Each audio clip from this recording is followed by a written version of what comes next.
Hello and welcome to Killer Queens, a true crime podcast. I'm your host, Torella. And I'm your better, prettier, younger host, Tori. We're sisters who are obsessed with true crime. And love gal-palin with you about cases. You can expect the occasional curse word, lots of Friends quotes, and all the 90s nostalgia. To get in on the conversation, check us out at killerqueenspodcast.com. You can also find us on Instagram and Facebook at Killer Queens Podcast, and we're on YouTube at Killer Queens, a true crime podcast. Okay, y'all, grab your Capri Suns or your Surge, and let's talk about some true crime.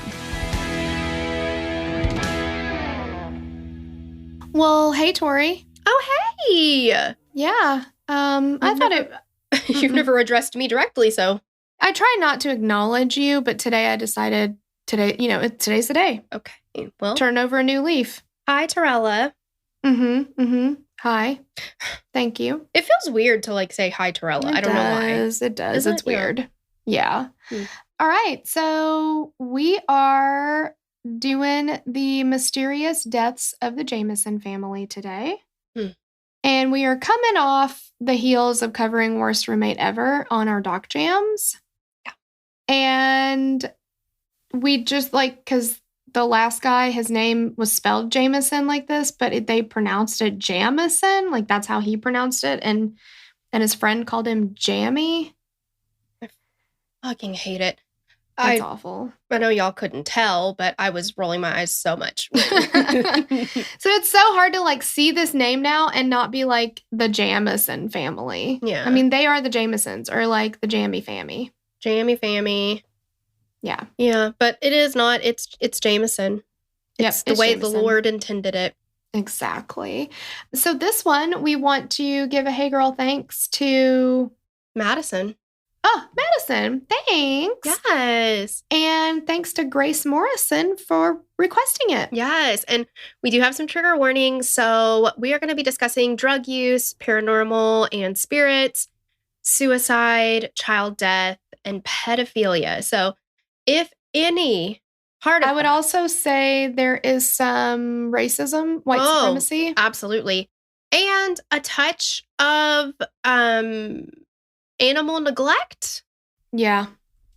Yes. Yeah. So if any of that is triggering in any way, we completely understand. And there is no worries at all. We'll catch you on the next episode, hopefully. But just wanted to let you know. Yes, absolutely. So I'm going to do a little brief overview for you guys. Perfect. Oh my gosh. Thank you. On October 8th, 2009, the Jamison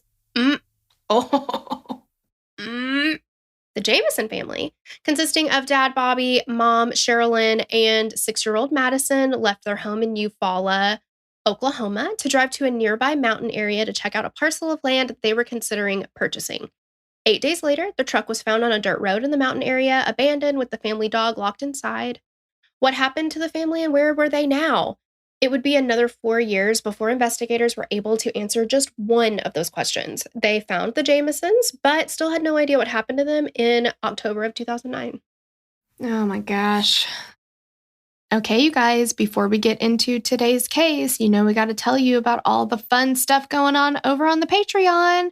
So we've got bonus episodes there, all kinds of fun stuff. You even get access to a private Facebook group.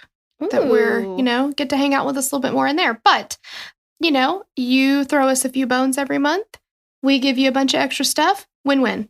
Oh my gosh, love it. And tomorrow, our murder mixtape drops and we're covering, guys, oh my gosh, this one hit me hard. The incredible survival story of Allison Bota, and you will not believe what happened to her and how she survived it. It is insane. You guys, the whole thing, you'll just get chills. You'll want to throw everybody out the window. So many things are happening. Absolutely.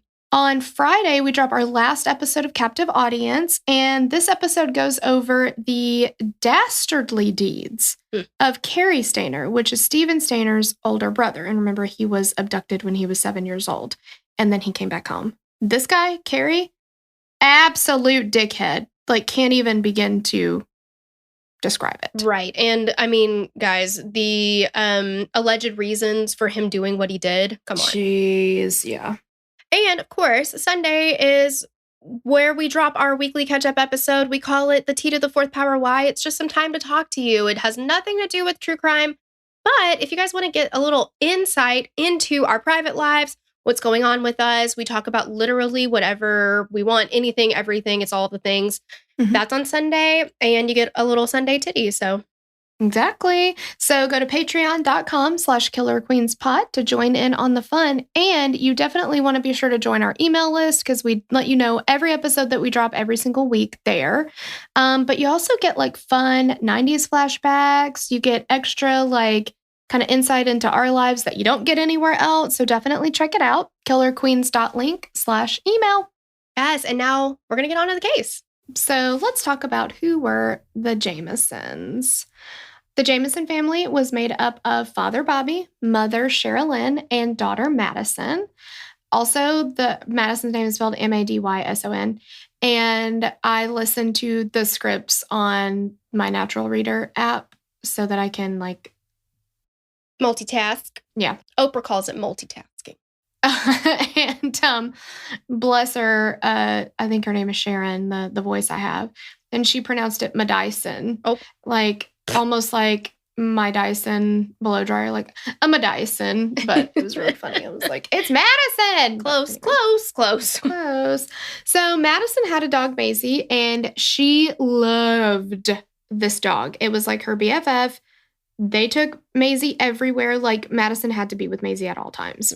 Bobby Dale Jamison was born on August 4th, 1965 to Bob Dean and Starlet Jamison. What a cute name. Bob Dean and Starlet. Get out of here. Starlet. I know. Sherilynn Leanne Jamison was born on November 5th, 1968 to Connie Kokatan. Bobby and Sherilynn met in the summer of 2002, and Sherilynn knew that this was the man for her. Her best friend, Nikki Chenault, I think maybe, said that Sherilynn decided right then and there that they were meant to be together. And Nikki said Bobby was a gentleman and a very good person. And, you know, he didn't want to do anything wrong. He always wanted to try to do the right thing. Sherilynn was described as someone who stood up for what she believed in. If she believed in something, she like went full force with her whole heart. And she used to tell Nikki that everybody should stand for something. I literally was waiting for the rest of yes. You've got to stand for something or you're fall for anything. I'm trying to be really nasally because that Are you Aaron Tippin? I've got the mustache for it, I'll tell you what. And the Mickey Mouse tank top, which shows my nips. Oh my gosh. I mean, have you seen him in that Mickey Mouse tank top? Of course I have. It's precious. I know. You've got to be your own man, not a puppet on a string. Oh, God. I mean, you've had the mustache for a long time, but the voice is really coming in. Thank you. Yeah. I have been trying. You are welcome. Yeah. Okay, so 2 years after they met, Bobby and Sherilynn married in July of 2004. The year before that, on August 1st, 2003, Sherilynn gave birth to Madyson Stormy Star Jamison. What a name. I know, it's so cute. And she was just, gosh, she was precious. Especially, I mean, all throughout her little tiny life, but the baby videos, get out of here. I was like, that is a Gerber baby. Yes. Okay. Also, there's an episode of Disappeared on this case. If you want to see it, it's season 2, episode 10. It's called Paradise Lost. You know, just, I like to have like, you know, pictures and stuff like that to put with, you know, whatever. So if you want to watch it, you can. The We'll Never Get Over Disappeared's intro music, it's horrific. It is. But, and they insist on playing it every time they come back from a commercial break, which is... Oh my gosh, it's horrible. Yeah. Get over it. But the family said that, like, literally, Bobby and Sherilynn were, like, they weren't just excited to have a daughter. They were elated. Their entire world revolved around her. They did everything that they could for her. She was the most important thing in their lives. I think Sherilynn said, you know, hands down, it's like the best thing that's ever happened in my life. Like they were just like over the moon about this little girl. So sweet. The family lived on a lake property in Eufaula, Oklahoma. Bobby's mother, Starlet, said that they seemed like a happy family.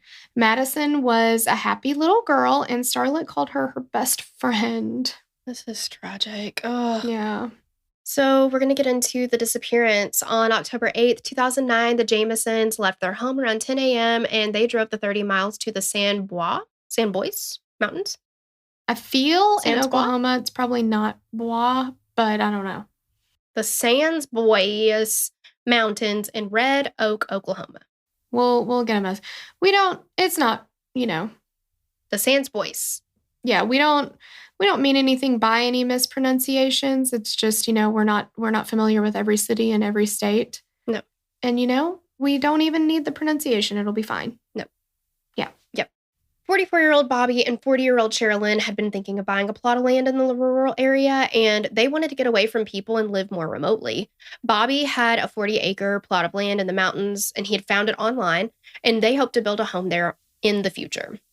For the time being, their plan was to live on the rural land in a large shipping container, and they currently had that in their front yard at their home in Eufaula. The family of 3 and their dog Maisie traveled in their truck to the Sands Boys Mountains. Mm-hmm. The last yep.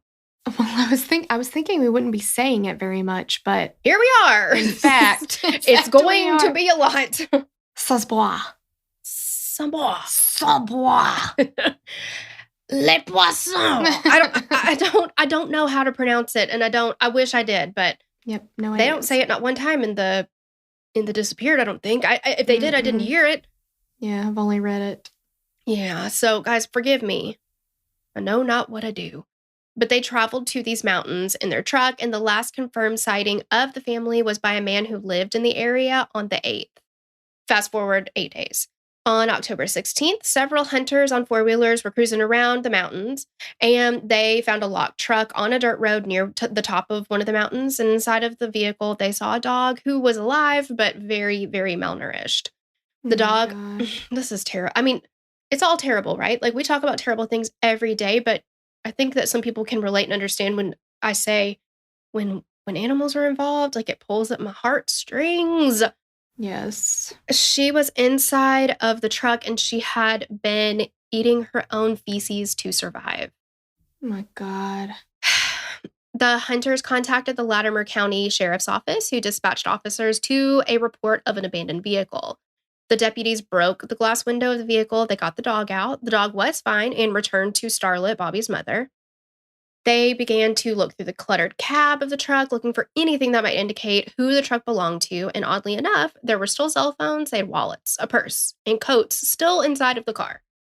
The sheriff's office assumed that the owners of the truck were likely lost in the nearby woods based on the fact that their belongings were still in the vehicle.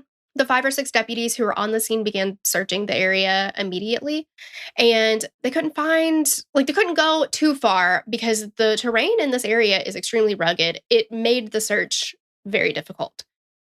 The sheriff's office was able to find that the truck was registered to Bobby Jamison, and they contacted the Jamisons' family and friends, who said that they hadn't heard from the family in over a week. And deputies didn't understand why no one had reported them missing, especially with there being a 6-year-old child involved. But their friends, anybody who knew the Jamisons well, they said that they were a very private family. It was not weird for them to leave the house and not let anybody know. I mean, Sherilynn's best friend, Nikki, in the Disappeared episode, she was like, we would go a year without speaking. And then we would just pick up where we left off. It was not uncommon. No. And, I mean, we'll get into it. But there are just, like, a lot of reasons why. Yeah, I mean, that's just how they were. And they were, like, kind of live off the land kind of people, Yeah. You wouldn't know. Yeah. And, yeah, so this was not a crazy occurrence for them. And people who lived and worked nearby had noticed the truck parked on the dirt road and just assumed it belonged to a work crew. There were a lot of oil wells in the area, and crews were often working on them. With no obvious sign of the family nearby, police used the GPS on Bobby's and Sherilynn's cell phones to reconstruct their last movements.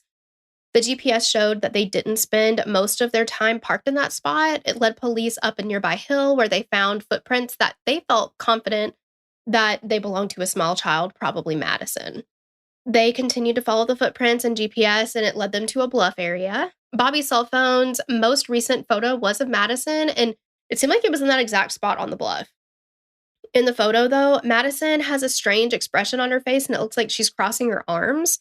Some people have speculated that this photo was concerning, and they thought maybe Madyson was scared or upset, but other people thought she's 6. She didn't want to take a photo. Maybe she had just thrown a fit or a tantrum. Like, it's... I mean, obviously, I didn't know her. It didn't look that strange to me. It looked like she was just... It looked like if you're trying to take a photo of a kid and you're like, hey, look over here, smile. And so she's, like, looking in a different direction. and just probably like talking in between, like whatever. I mean, maybe I don't just know. Big You know Fat how didn't kids want to are. do it. Yeah. Exactly. They're literally, Andrew took Ben to a UT game, like just the two of them last year, I think. So he was 5? And you know what? I need to post these pictures in the Hangout group.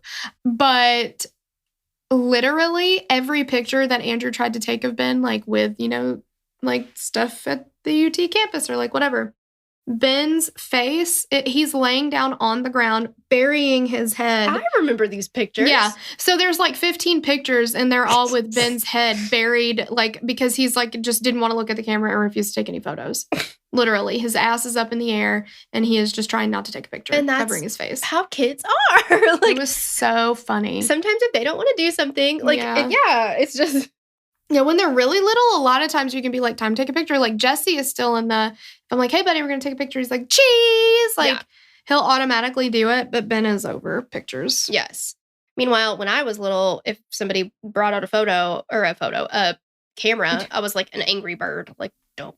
Yep. Hey. Yep. Or your mouth was full of food somehow. Toys. Yeah. I'm just trying to speak. Well, I didn't speak to just anybody. But anyway. So after the photo was taken, GPS led police to believe that the family returned to the truck and began to leave the area. And while the search continued, other deputies went through the family truck. Guys, there was quite a bit of trash and clutter inside, and one deputy reached under the driver's seat and found a hidden bank bag that had $32,000 in cold hard cash. Wow. I've never seen that amount of money that wasn't Monopoly money or the Game of Life money.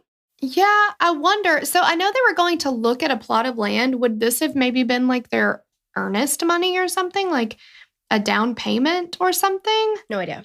But I haven't seen anything where they were like supposed to meet with somebody.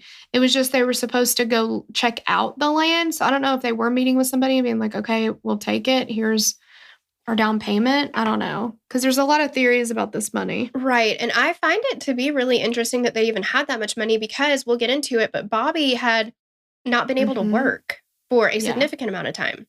Mm-hmm. I have no idea. But with no sign of the family and the significant amount of cash found, deputies began considering that they might be dealing with foul play. They taped off the area as a crime scene and began theorizing why the family would have been traveling with so much cash.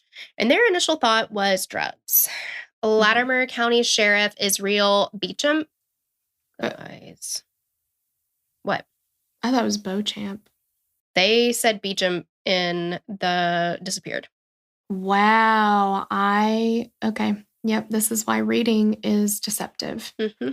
If you spell it out or if you sound it out, it looks like Beauchamp. Yeah. Which doesn't make sense, but yeah. I could never catch his name in the lower, what do you call it, lower third or whatever? Mm-hmm. But you heard it. Yeah. I heard missed it. them pronouncing it. That's another thing that is helpful about this is pronunciations, but they did a study with sans bois. Sans bois.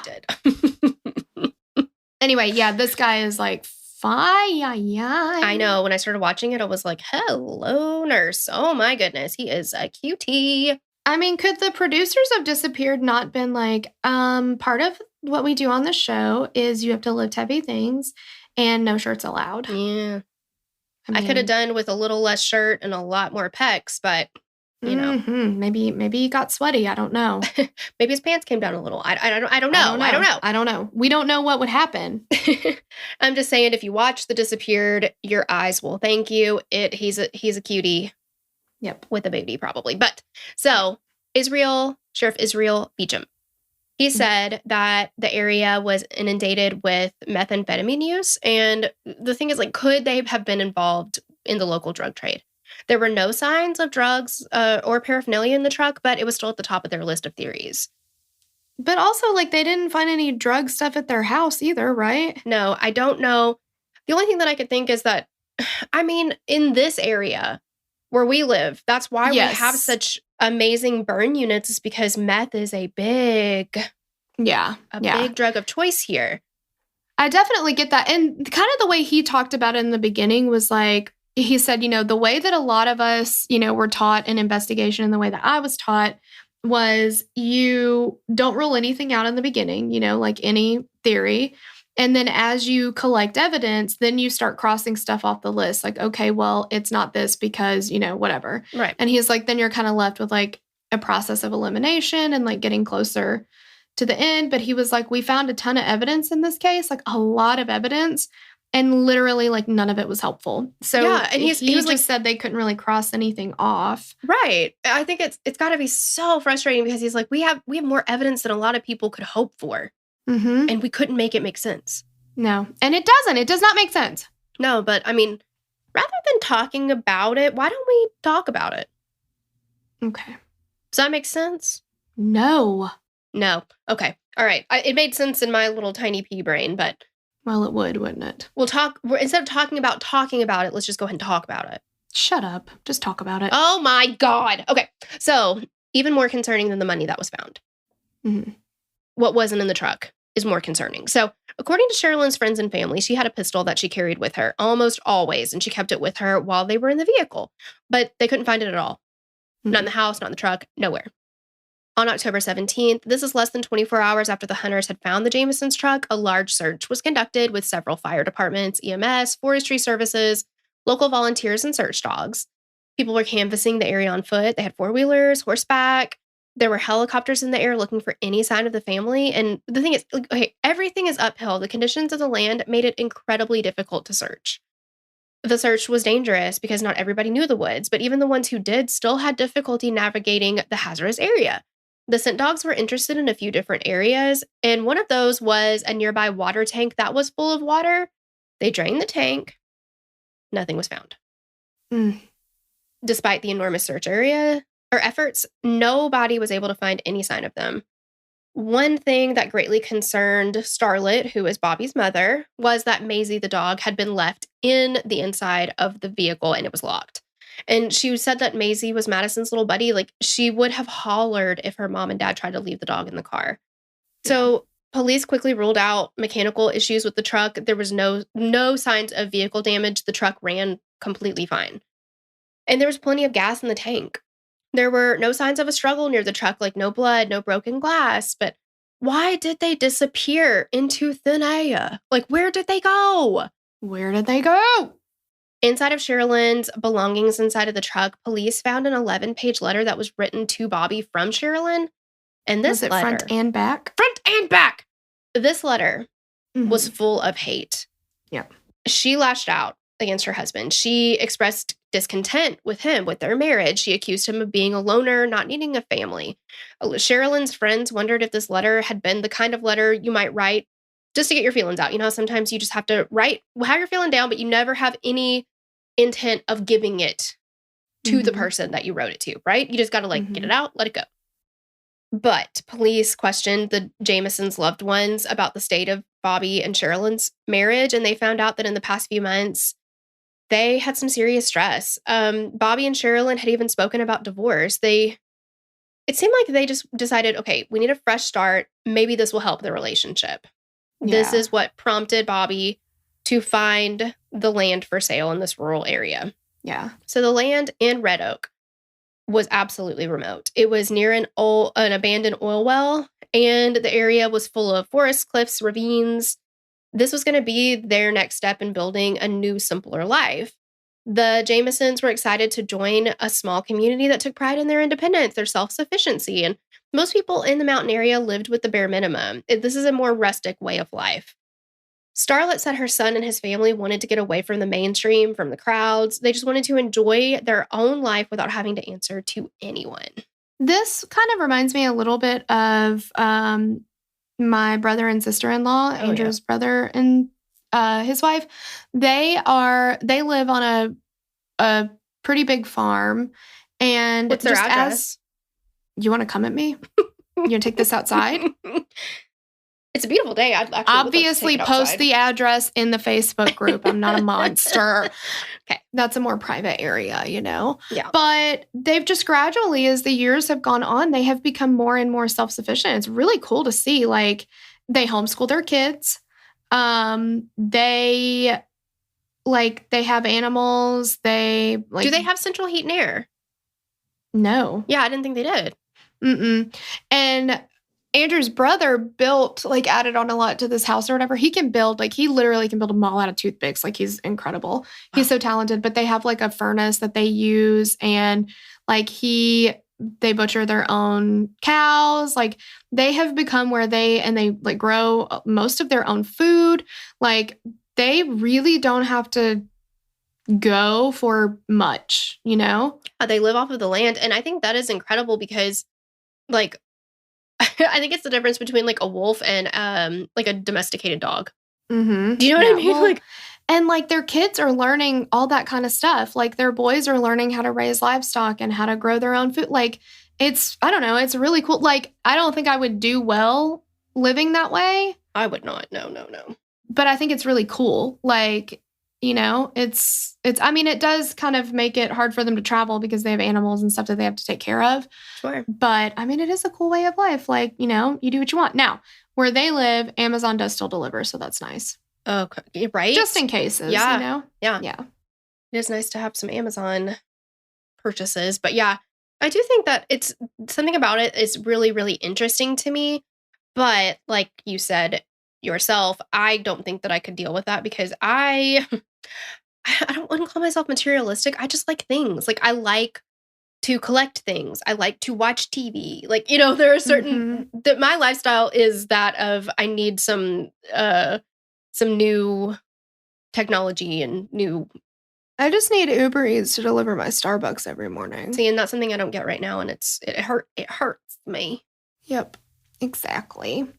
All right, so police searched the Jamison home, but again, they found no signs of drugs or paraphernalia there, which, I don't know, to me would kind of seem like, well, then we can probably rule the drug thing out. And they're because like, wouldn't there at least be some evidence, you know? Like, even if they don't do drugs themselves, if they're selling them or whatever, like, wouldn't there be something? Well, yeah, I mean, if your first thought is drugs, and you have absolutely no evidence that it is drugs, and then you only find no evidence. Why are you still holding on to that? Yeah. Like, it just seems like drugs. Out.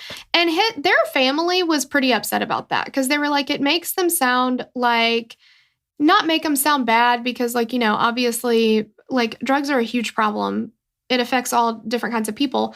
But just, if that's not part of their life, then it's not part of their life. Like, you know what I mean? It just, and their family was like, it just makes them sound bad, and they weren't involved in that. Like, yeah, move on. Yeah, I mean, that's developing a narrative that is false, and nobody wants to be known as a drug abuser, drug addict. Like, not that it's anything to be ashamed of if that has been your story, but if it's untrue, let's not perpetuate this narrative. Or that they're like, you know, big, like, that they're selling drugs or whatever, that they couldn't have.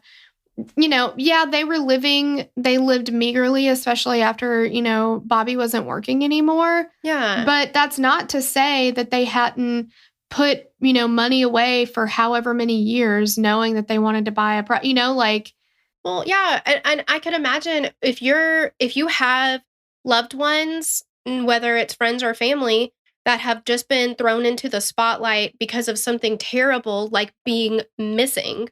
You don't want somebody to make up shit about them, whether it's the police or the media or whoever. Yeah. Like, I get that, you know, you're going to have theories and stuff, and that's fine. But it just seems like they found enough to say, well, this isn't the case for them. Yeah, but they still took it and ran with it enough to where we're talking about it now. Yeah, they don't want to let go of it.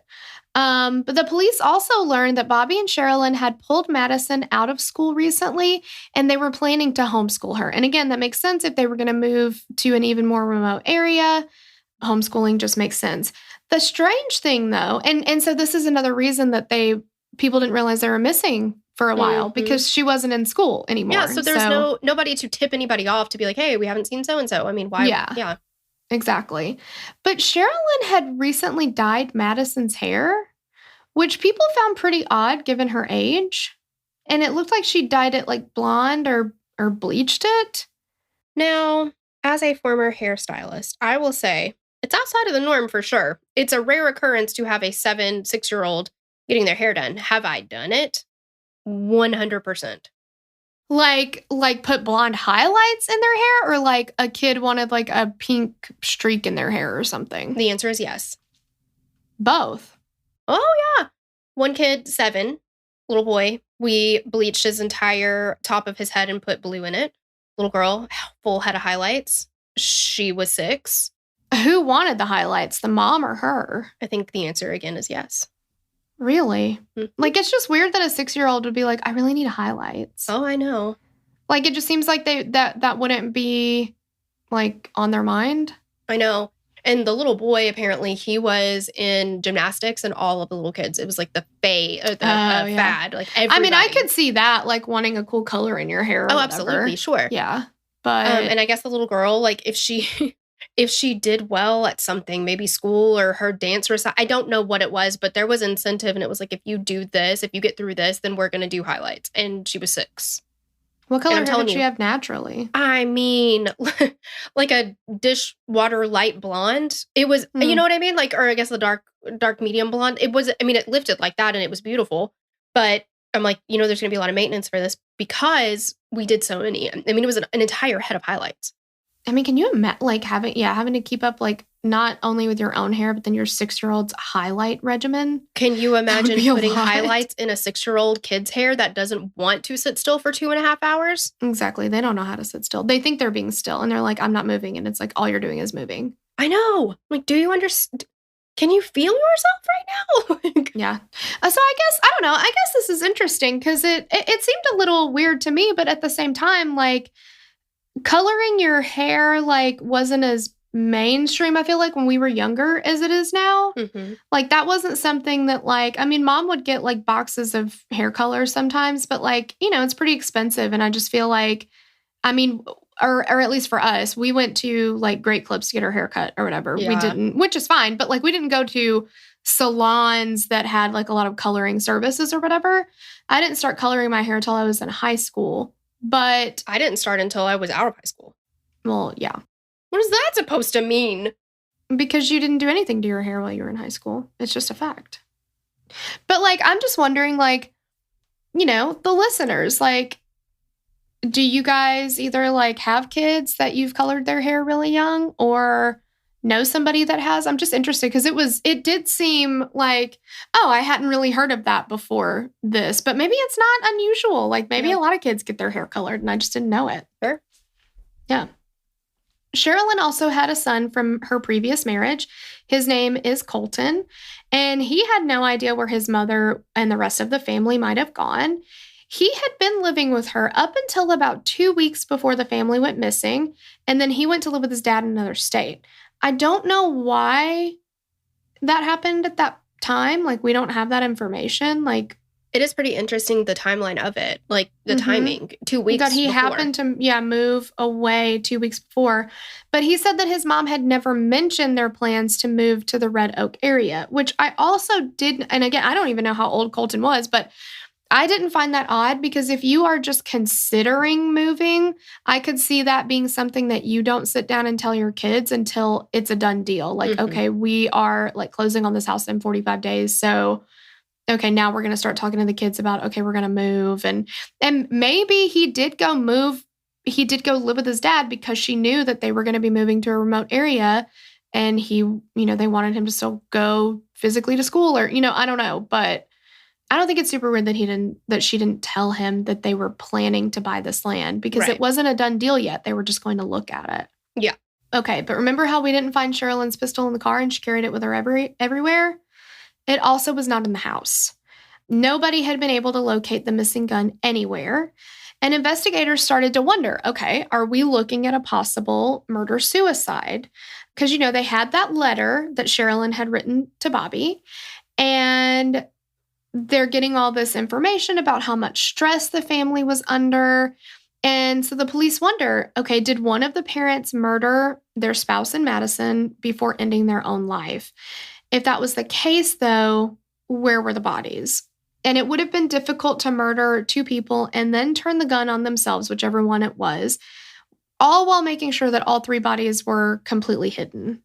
It didn't seem to fit. But at the same time, I mean, again, if this is such a rural area, if they're just out in the woods somewhere, I mean, that wouldn't be that hard. Like, it's just, you're just out in a place where not a lot of people get to. Yeah.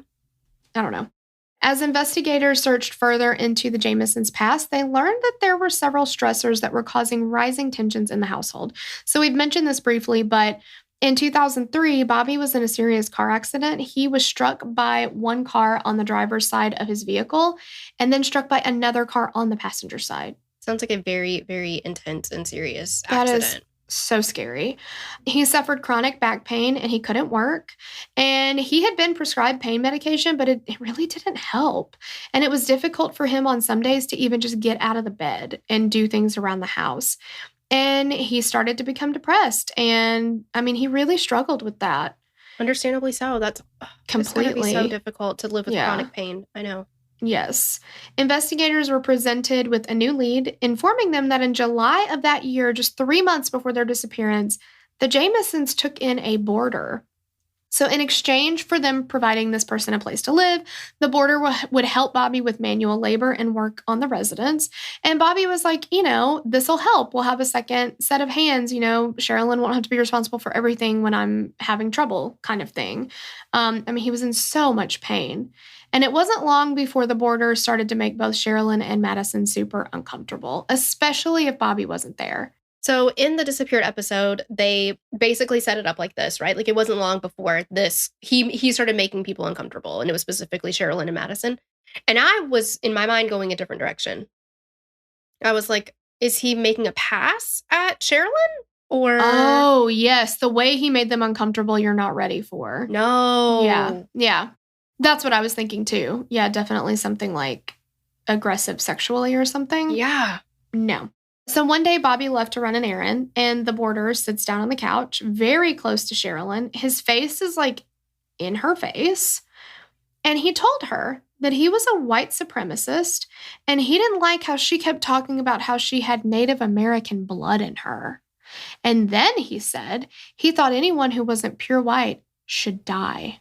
Sherilynn, though, instead of just like cowering and being like, okay, I'm just, I feel like that's what I would do. I would just be like, and there's nothing wrong with that, but just being like, okay, this person makes me uncomfortable. I don't want to talk to him. Like, I don't want to say anything to him. Right. She was like, fuck this shit. She goes, like, she grabs Madyson. She goes into the back of the house. She gets Bobby's gun. She pointed the gun at him and was like, you get off this property and you do not come back. And he did not listen at first. She fired several rounds at his feet before he finally left. And Sherilynn's friend said that, she was terrified, of course, but she still felt horrible for, pointing a gun at shooting at somebody. But she was, I would be in fear for my life if somebody said that to me. My husband was gone. It's just me and my young daughter. Well, and it is it's exactly a threat on her life. 100%. Yeah. So, like, good for you, Sherilynn, I feel like. I know. She wasn't putting up with it, and I am here for it. But what kind of fucking... They were doing him a favor. You live in their home. Yeah. Right. Of course, he's earning his keep. He's busting his hump, right? But at the same time, it's like, what? Okay, here's an open message to white supremacists, let's say, as a whole. Who gives you the fucking right to say shit like this and feel this way? Yeah. Fuck off. Fuck off with that. That's just thinking. So much hate. It's just so much hate. Like, why would you want to live that way? Why would you want to live that way? No person is better than any other person. Like, that's what I'm saying. Yeah. Fuck off. Yeah. You really think that because of your lineage or your DNA or whatever that you're better than other people? Yeah. I don't and fucking I guarantee think you, so. If you actually like went back through this guy's like, lineage, there's going to be something that he would be like, oh, I didn't know that. Right? Oh, I didn't realize that. Yeah. I hope all of them get 23andMe in the mail for Christmas, and then you'd be like, oh, okay, never mind then. Tough day when you find out that you're a quarter or a 16th Native American. You fucking prick. Oh God, I can't. Like, seriously, just like, don't be horrible people. My God. Just can we just love everybody? Can we just love others? If you agree to disagree at the very least, like. You're not better know. than anybody. And nobody No. deserves to die for... I just can't. Okay. All right. I know. Yeah. It's Sorry. like, why do you have to say it's out loud? Yeah. Yeah. So finding this border became a priority to investigators, and the FBI was able to identify him from a discarded prescription bottle in the Jamisons' truck, but locating him was a different story. Eventually, the U.S. Marshals were assigned to him. I also thought this was very interesting that, like, we really don't get any information about how the FBI became involved. Right. And the Marshals and stuff, but, like, well, I guess maybe because there was a child. Possibly, but I also Missing do child? know, I mean, Sheriff Beecham definitely said, Yeah. like, we were ill-equipped. Like, this is a small... Yeah, maybe they just asked for help. Maybe. Which is, I mean, good on them. Yeah. Yes. So they find him living in Wilburton, Oklahoma. The FBI interviewed him, but he had an alibi and it was pretty rock solid. They were able to remove him from their suspect list. Too bad you can't arrest people for just being complete pieces of shit. But I know. I'm like, can you not find something? I know. With no solid leads and still no evidence as to where the Jamisons were, investigators continued to learn everything they could about the family. So, friends said that Bobby and Sherilynn had very strong interest in spirituality. Some of her beliefs were even described as strange and over the top. So, they had both attended prayer meetings in the weeks leading up to their disappearances. The preacher at the church said that they'd come in to see him because they'd been seeing spirits in their home. Sherilynn was convinced that angels were coming into their home disguised as children and interacting with Madyson. She believed Madyson was talking to people who had died. She had a, quote, friend named Emily, and her grandmother was like, I mean, it's an imaginary friend. Like, kids will have imaginary friends many times to cope with the stress of, she was like, the way that she talked about it was that Bobby and Sherilynn were fighting so much that it was traumatic for Madyson. Like, that's how she described it. Yeah, understandably so. So she needs some kind of an outlet or release or escape. Yeah, and it's not uncommon for young children to have imaginary friends, you know? So she just felt like that's what it was. But Sherilynn was convinced that these were like spirits and that Madyson was interacting like with the dead. And, you know, the family kind of disagreed with that idea. The preacher also said, though, that Bobby had told him that he'd seen spirits on top of their home. And he had asked the preacher if there was a special bullet he could buy to kill the spirits. And when Bobby's mom was told about this later, she said it didn't sound anything at all like anything that Bobby would have ever said. It seems very out of character for him. Yeah. That's concerning if it's true. Mm-hmm. Sherilynn, though, had also spray painted things all around the neighborhood on signs, abandoned buildings, including that storage container that they had in their front yard that they were going to live in. She recently had a cat that had died, and she was absolutely convinced it had been poisoned. And she believed somebody in the neighborhood poisoned her cat. One of the phrases that she spray painted on the storage container was, quote, witches don't like their cats being killed. And she often told neighbors that she was a witch. And when passersby in the neighborhood stared at her, she would yell at them. And she'd be like, why don't you come inside for some witch's brew? And she told her friend that if you had problems with someone, you just like, you make them think that you're crazy and they will leave you alone. And she was like, I mean, it worked. Like, you know, she said that Sherilynn told her the crazier people think you are, the less they're going to give you shit. Like, they're just going to avoid you at all costs. It's an effective way to get people to leave you alone, for sure. Yeah. What was that movie? It was like early 2000s, and it had that DJ. What was his name? DJ Quail or whatever. Oh, super little the new guy. Yes, and he was like, give me crazy eyes. Yes, yeah. yes. That way nobody would beat him up.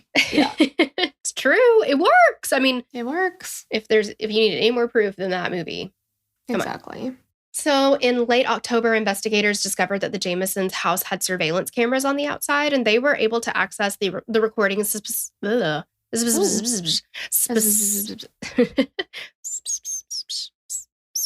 What was that from?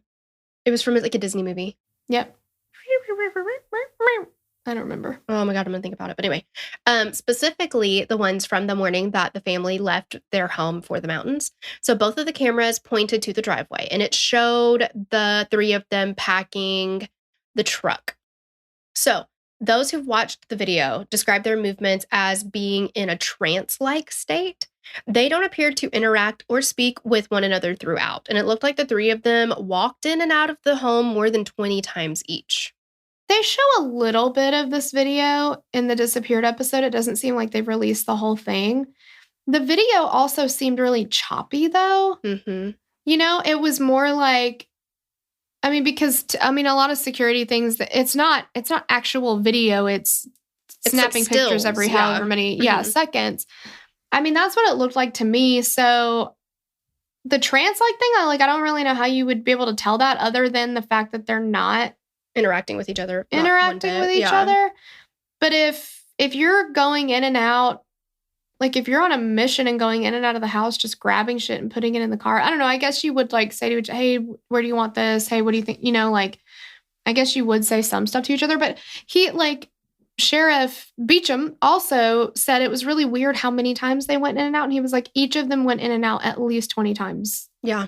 Like each. Yeah. It definitely seemed strange. But they also kind of, the way that Starlet talked about it, they kind of seemed like they thought it was weird that they had security cameras. Well, yeah. They thought it was weird on Bobby's part to have security cameras. But like, I mean, now everybody has security cameras on their like door on their house. But Yeah, the Ring cameras and things like that. yeah, but I don't know why they thought it was so weird.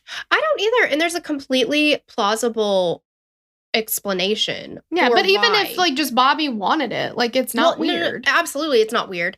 I wonder if they were trying to, again, be like, well, you know, drugs. Because maybe they needed to see who was coming and going. And, you know. Right. like- Or did they have like, was Bobby paranoid about something or had somebody Yes. made a threat against him or something like that? It's just, I mean, Right. and during this time, I guess security cameras in your house was not as mainstream as it is now. Right. And But it's still. not, I mean, their actual, like, I remember, gosh, it wasn't as early as 2009, but let's say 2000, I lived in a house with roommates and it was 2014, 15. And we had cameras outside, you know, like Mm-hmm. I had nothing to do with it. I moved in and they were there already, but it's like, you know, Yeah. people were stealing packages from the porch. So they were like, we're just going to get some cameras to put up. But Mm-hmm. it's not uncommon. It's not crazy. Also, I just wanted to say that the whispering, the pss, pss, pss, it's from The Reluctant Dragon. Yes, it is. Great movie. If Oh you my guys haven't gosh. watched it, the entire movie is like black and white and kind of in real, like a real life movie. But if you fast forward to the cartoon part, It's so Get good. outta here, It's I pretty know. short. It's so good. it's adorable. There's a very emotional poem about pineapple upside down cake. It's great. Whole thing. Good top. Such bot. It's so funny. Okay. Single but- tear. Okay. Yes.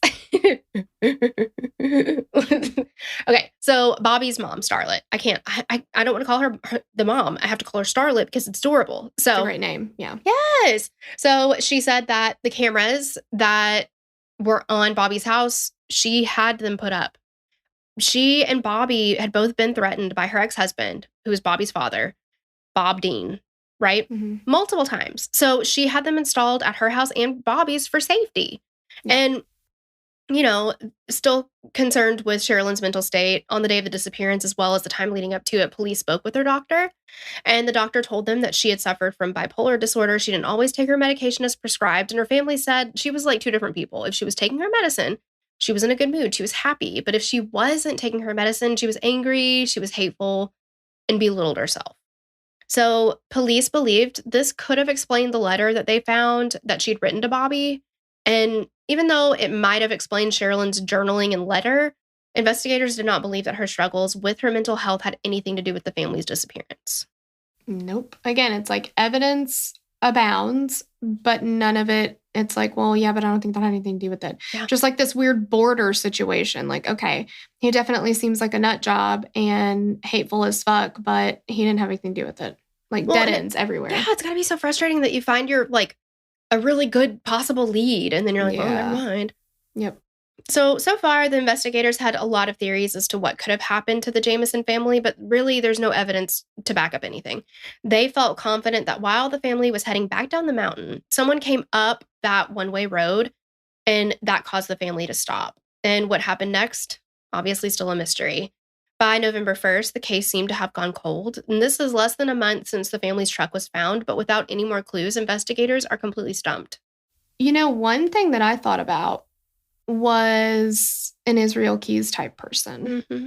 Because this is a super remote area, and a lot of people were like, you know, it's really unlikely that they would encounter somebody because it's so remote.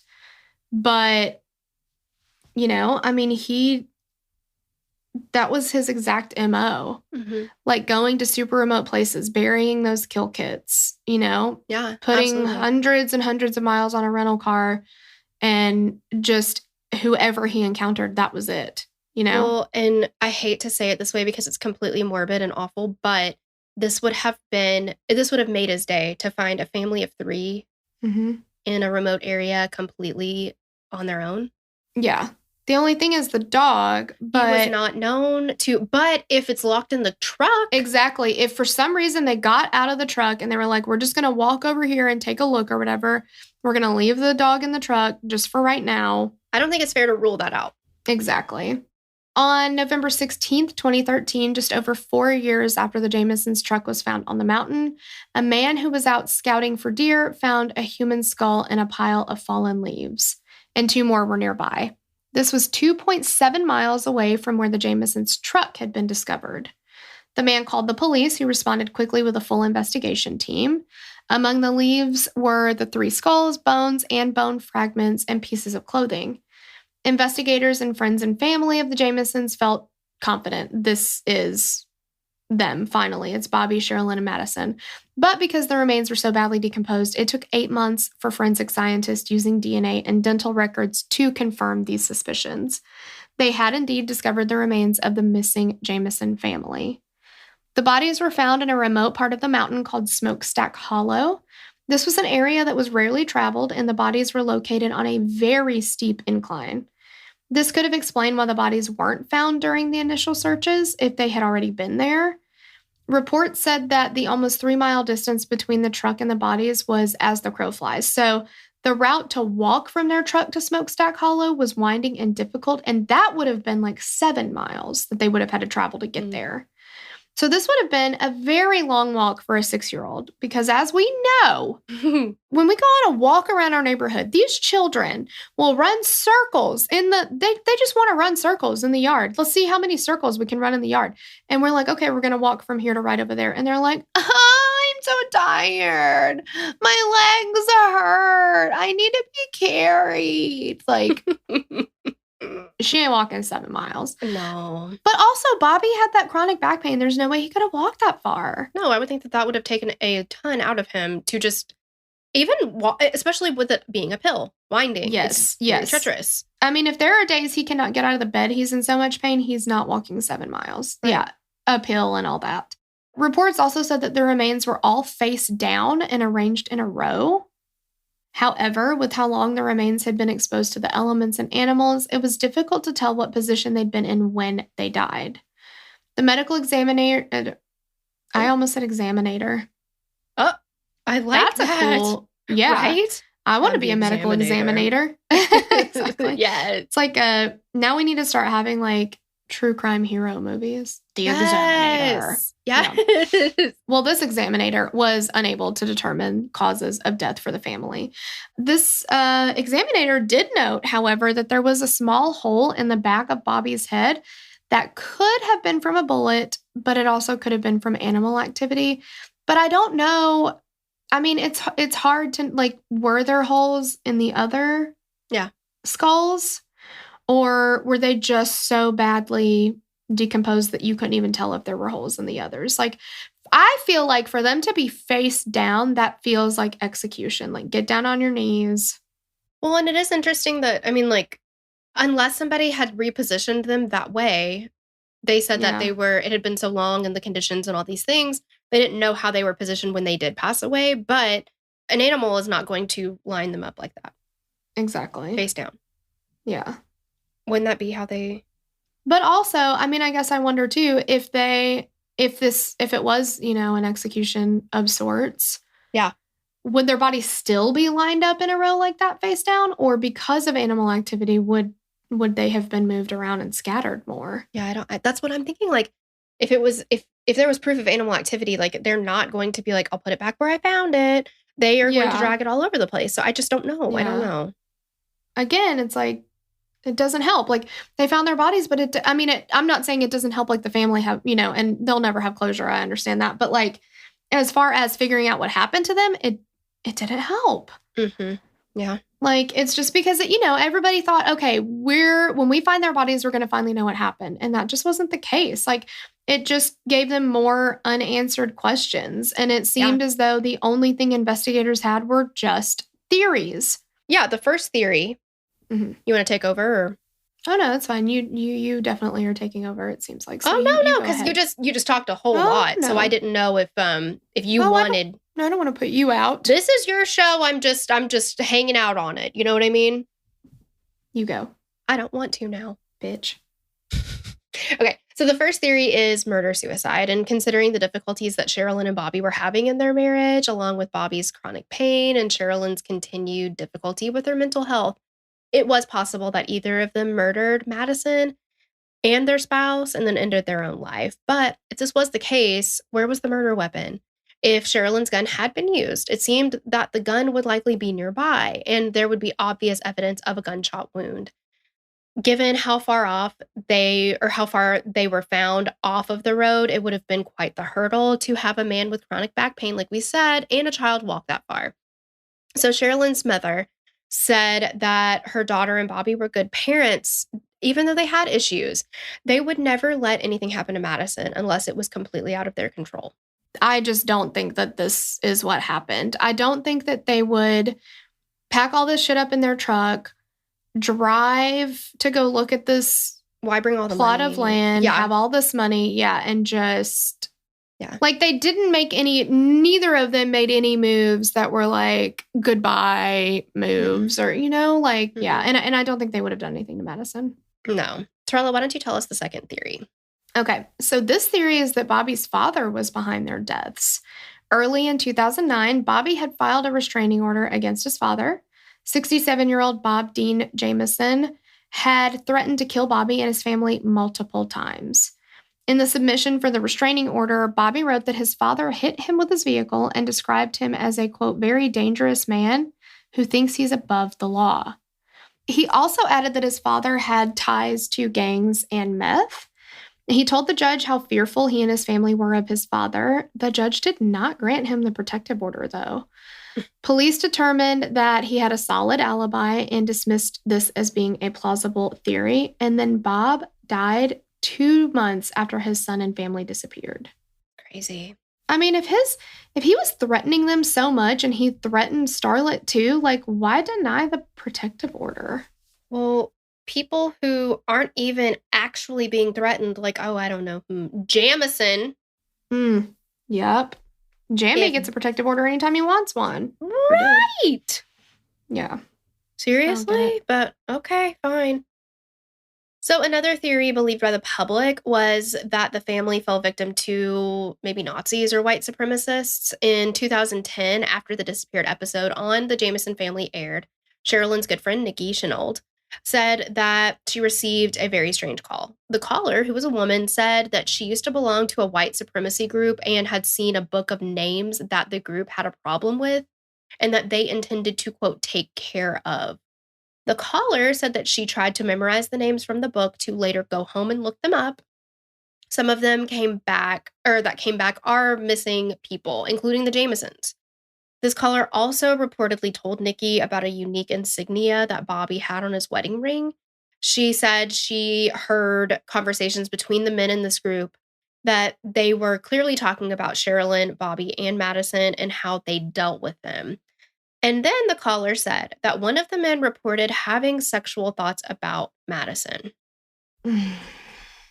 This led Nikki to believe that perhaps the target in the family may have been Madyson, and this theory connected back to the border that the Jamisons had once had, who Sherilynn had ran out of the house with the gun when he expressed his favorable opinions regarding white supremacy. So, okay, so I guess if this guy, like, how would this group know that Sherilynn had a fraction, you know, like she was part Native American. She looks white. I mean, they all look white. So like, if you are racist and you see them, I don't think you would know. Right. You know? So it's like, would this guy have had to have ties with this group? And maybe he said something about it. I'm living with these people, and this woman talks about how she's like part Native American. I don't know. And that's how they got on the radar, because you wouldn't be able to look at them and be like, oh, she's got to be, you know, like a 16th Cherokee or whatever. Like, right. There's no way, like, I don't know. It just seems that kind of a story, like, I'm assuming the police followed that up, you know, diligently. I mean, they seem to do a lot of work on this and probably found it to be not credible, or I feel like we would have heard more about it. But you know how people are just awful. And when they hear about, you know, people that are missing or people that have been murdered or whatever it is, they will call and just make shit up. Just to get their 10 minutes of fame, or just to get off on, you know, being...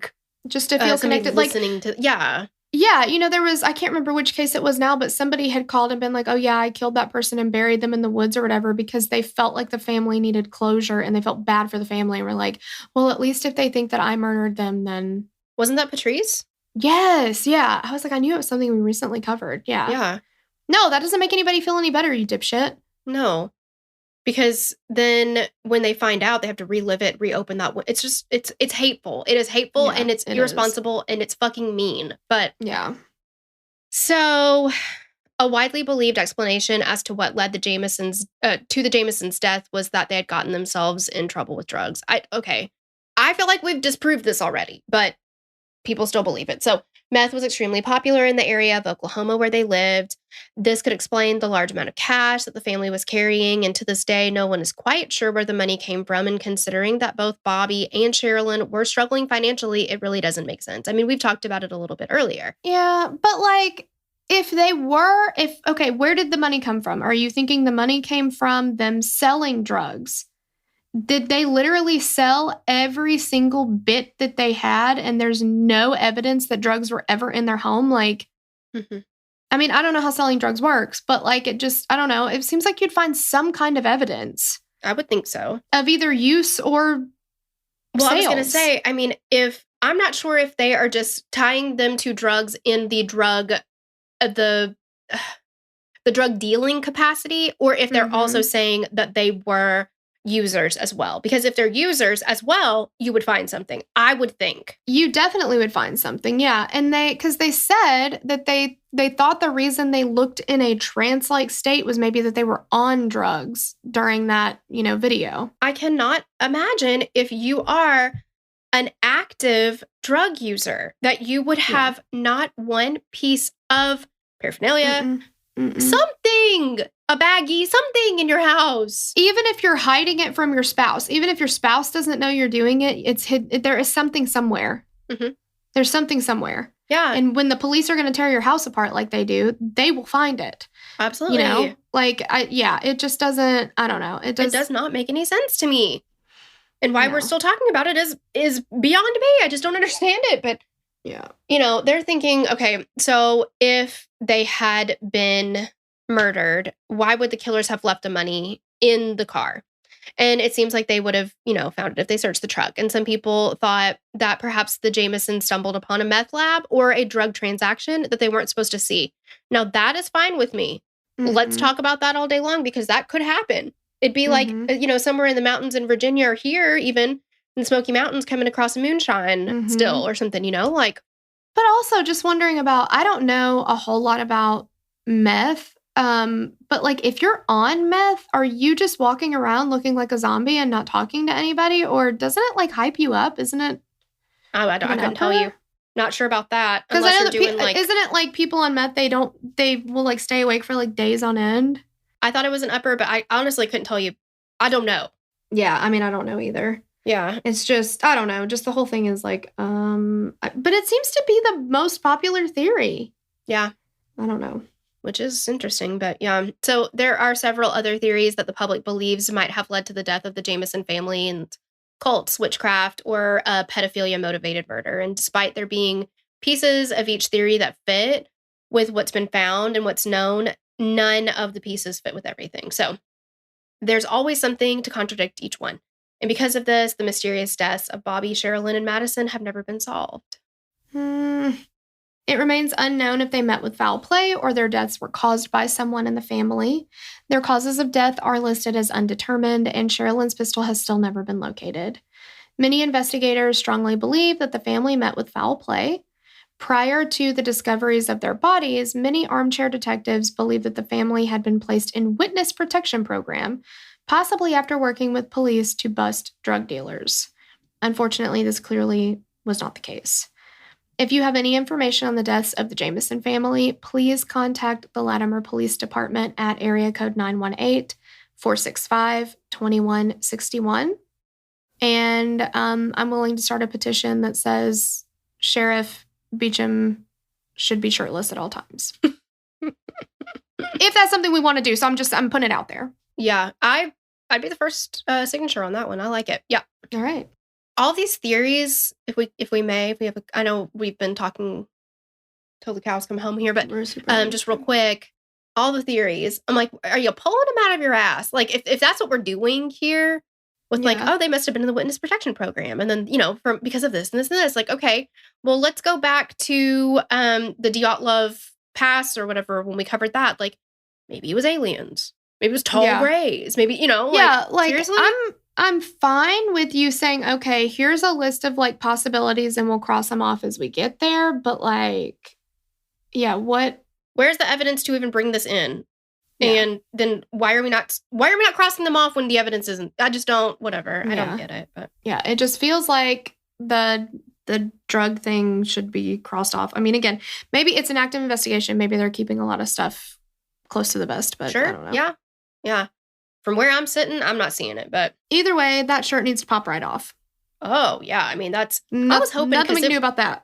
It was a tight little number on him, and I was like, maybe it'll just unbutton on its own, but can't always get what we want. But guys, thank you so much for listening. We absolutely adore you, and we hope you have a great rest of your week whenever you're listening. But please join us next time. We hope to hang out with you again, but we love you. Love you. Bye.